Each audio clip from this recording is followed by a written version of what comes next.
샬롬. 출애굽기 강의 64번째 시작합니다. 우리 예레미야 애가 3장 22절 23절에 여호와의 인자와 긍휼이 무궁하심으로 우리가 진멸되지 아님함이니이다.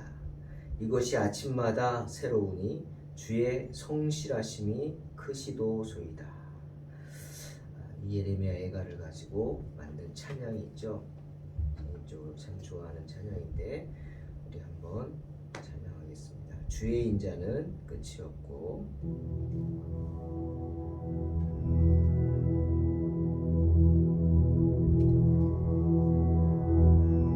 어노인팅 찬양합니다.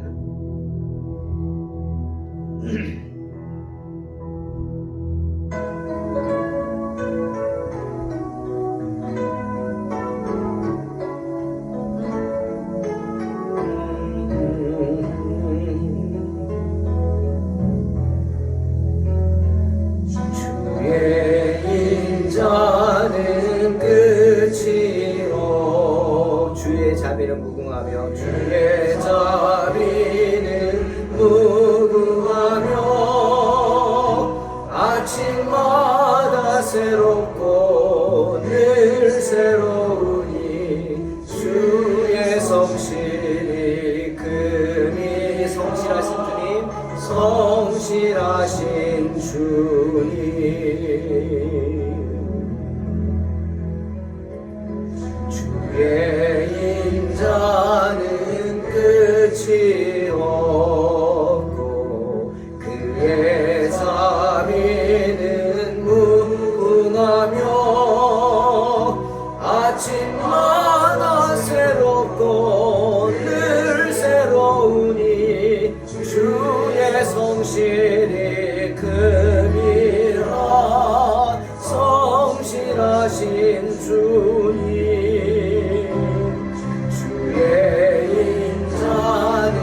끝이 없고 그의 자비는 무궁하며 아침마다 새롭고 늘 새로우니 주의 성실이 금이라 성실하신 주님 아침마다 새롭고 늘 새로우니 주의 성실이 금이라 성실하신 주님.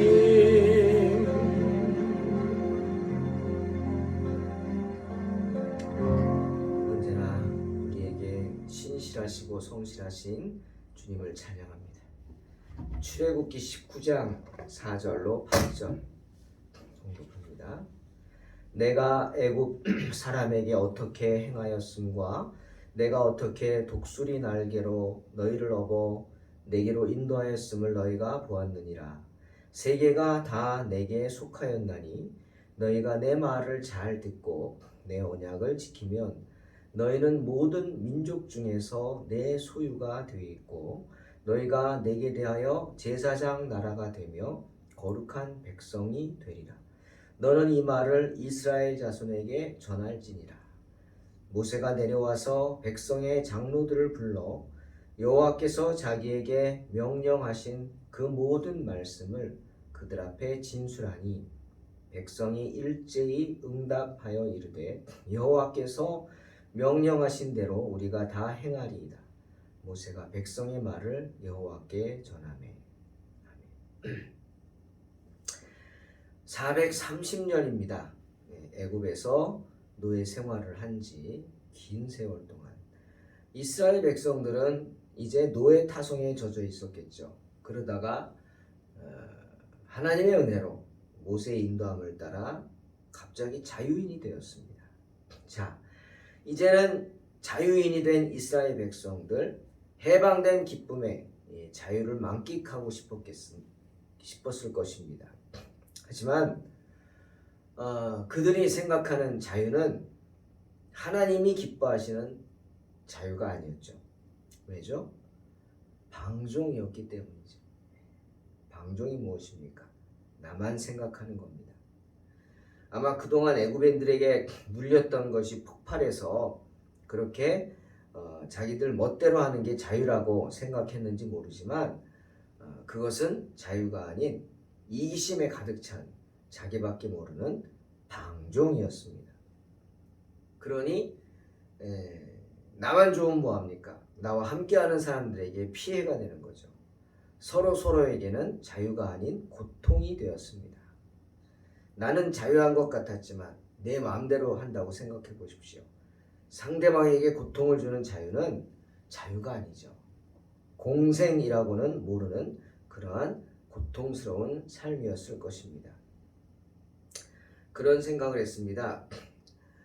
우리에게 자유란 어떤 것일까? 그것은 아마 물이 팔팔 끓을 때 생기는 수증기와 같은 것이 아닐까. 그렇죠? 가만히 있는 물을 뜨겁게 자극을 줘서 끓이면 그 안에 있는 물 안에 에너지가 폭발을 하게 되죠. 그 안에 물 H2O라 그러죠. 그 분자가 서로가 반응을 해서 폭발을 합니다. 운동 에너지가 넘치죠. 그래서 물이 끓습니다. 그래서 물이 변하죠. 액체가 기체로 변하는 겁니다. 그런데 여러분, 그 증기를 잘 관리하면, 그 폭발력을 잘 관리하면 우리가 에너지로 쓸 수 있습니다. 증기기관차가 그런 거죠. 하지만 그 증기를 우리가 관리하지 못하면 어떻게 되죠? 무서운 폭탄이 됩니다. 때문에 자유라는 것, 그 수증기를 관리하는 장치가 있어야죠. 그 자유를 관리하는 장치가 있어야 합니다. 자유를 관리할 기준이 있어야 한다는 겁니다. 그것이 무엇이죠? 주님은 요한복음 8장 32절에서 말씀하십니다.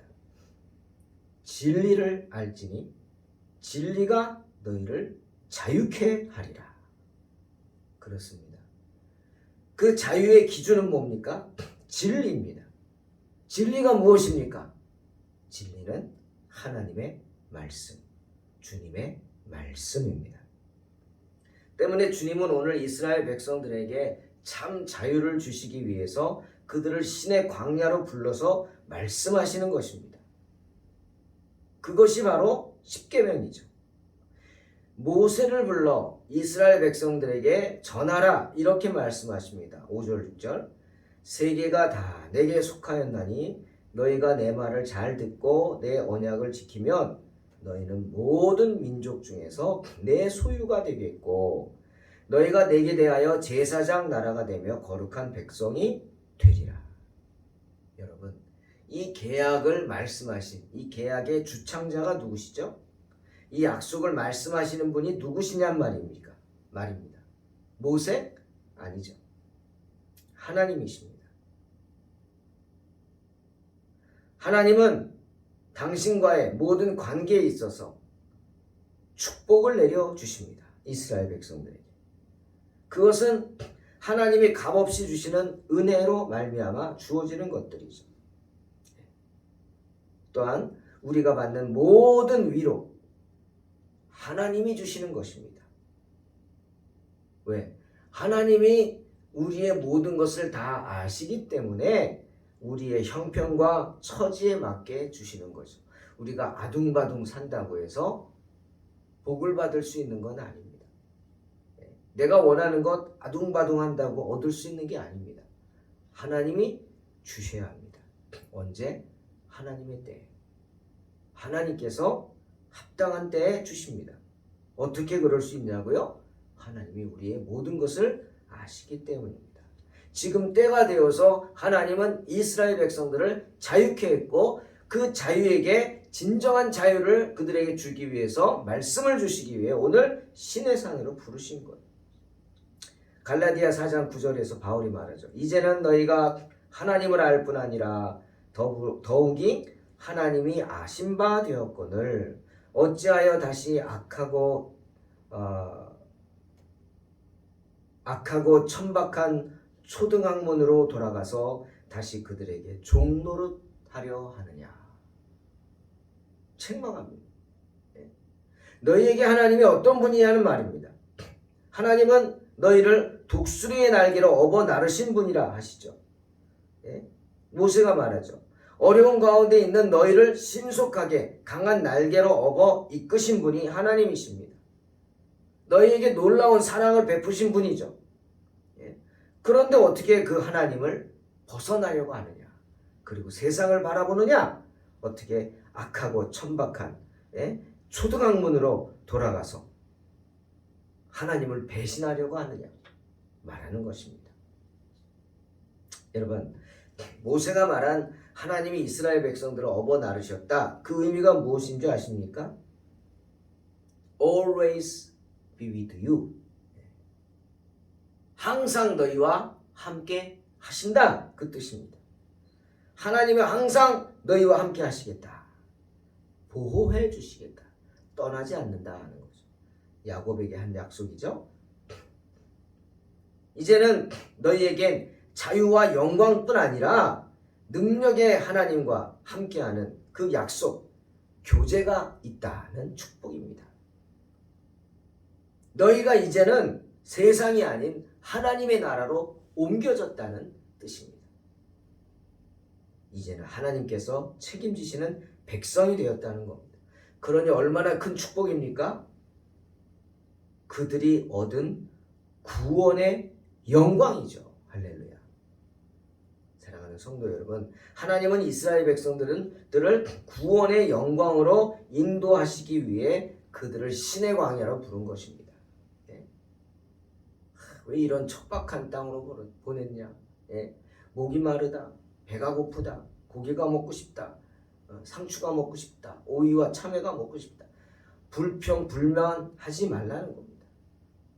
이 신의 광야, 이 척박한 땅, 너희가 보기에 이 척박한 땅은 하나님이 너희를 구원하시기 위해 부르신 구원의 장소라는 겁니다. 모세를 그들의 인도자로 세웠습니다. 너희들이 돌로 치려고 했지만 그 모세는 너희를 구원의 장소로 이끈 인도자입니다. 오늘날 우리도 마찬가지죠. 여러분, 우리의 신의 광야가 어디입니까? 우리를 부르신 신의 광야. 주님은 우리에게 구원의 영광을 베푸시기 위해 우리를 구원의 자리로 부르십니다. 그것이 바로 십자가의 자리죠. 십자가의 자리. 하나님은 우리를 구원의 자리로 부르기 위해서 당신의 독생자 예수 그리스도를 십자가에 달리게 하셨습니다. 그래서 의인으로서 불의한 자를 대신하게 하셨죠. 베드로가 베드로전서 3장 18절에서 말하죠. 그리스도께서도 단번에 죄를 위하여 죽으사 의인으로서 불의한 자를 대신하셨으니 이는 우리를 하나님 앞으로 인도하려 하심이라. 육체로는 죽임을 당하시고 영으로는 살리심을 받으셨다 말씀하십니다.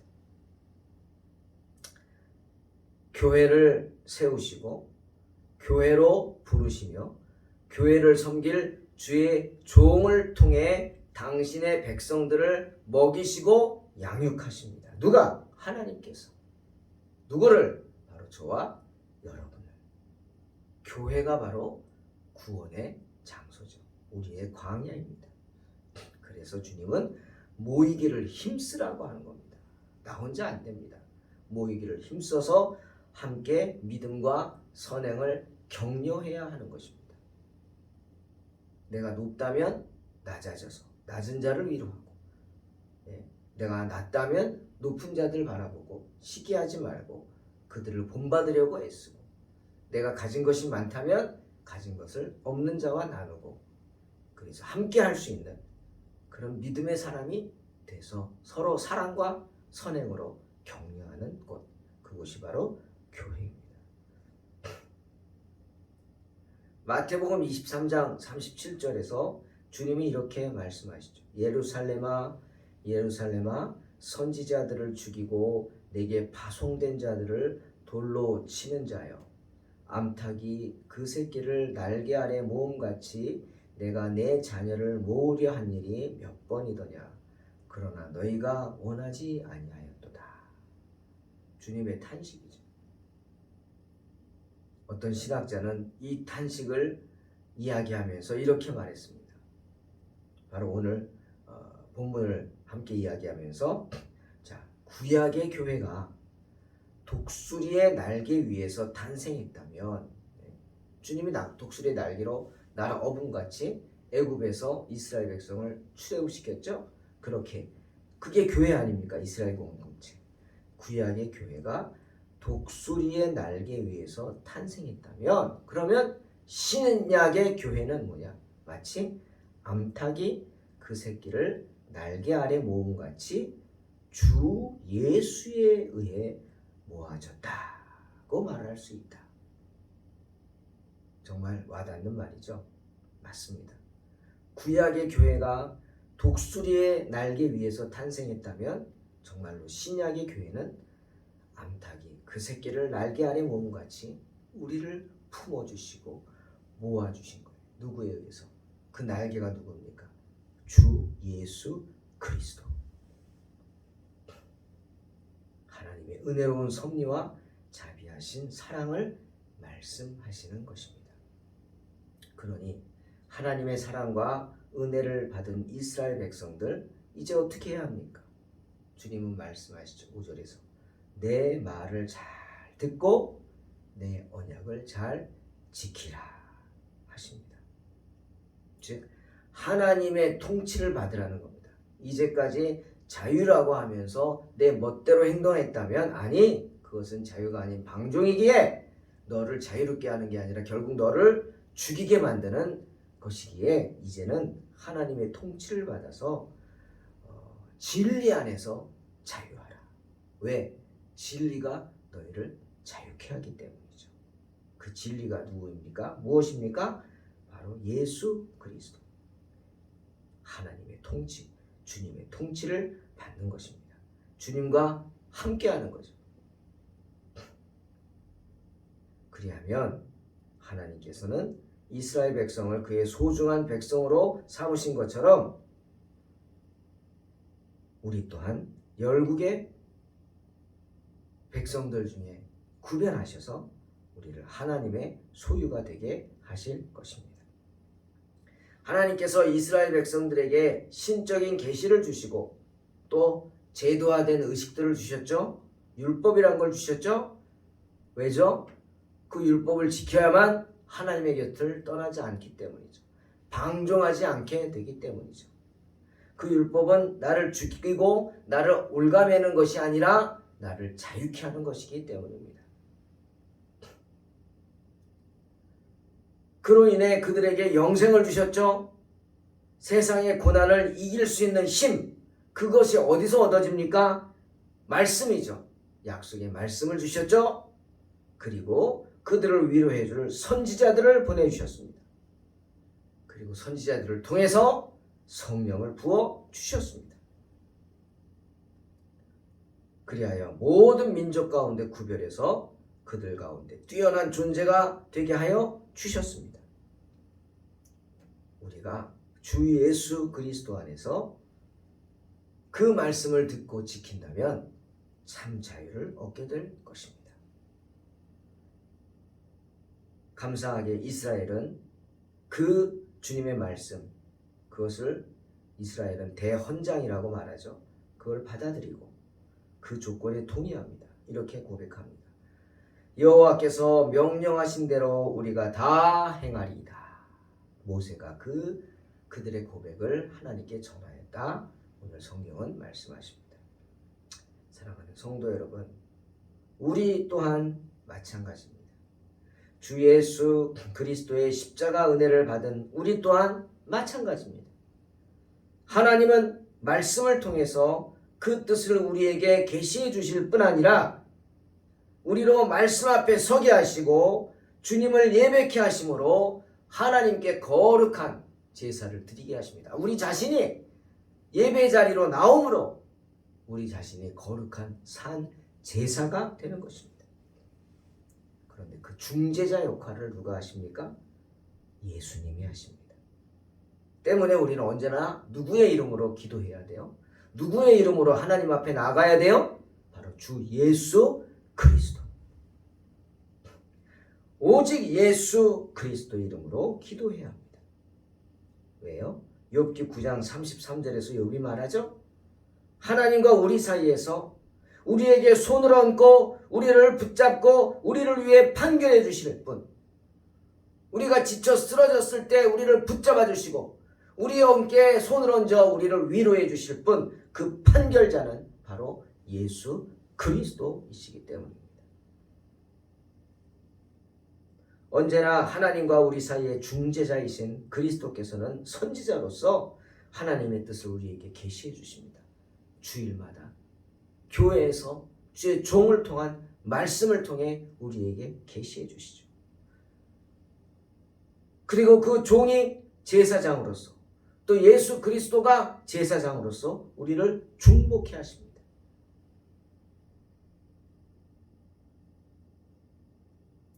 예수님이 우리로 영적인 제사를 하나님께 드릴 수 있도록 도와주십니다. 그러니 언제나 우리의 영원한 중보자가 되시는 주의 말씀에 순종하면서 하나님 나라의 백성으로서의 자격을 결코 빼앗기지 않는 복된 성도들이 되시기를 주의 이름으로 축원합니다. 기도하겠습니다. 하나님 감사합니다. 언제나 우리의 중보자가 되시는 주님, 결코 주의 은혜를 잊지 않고 그 은혜를 빼앗기지 않는 복된 성도들 되게 하여 주시옵고 언제나 예수 그리스도의 이름으로 나아가 승리하게 하여 주시옵소서. 예수님의 이름으로 기도하옵나이다. 아멘. 믿음으로 승리하시기 바랍니다.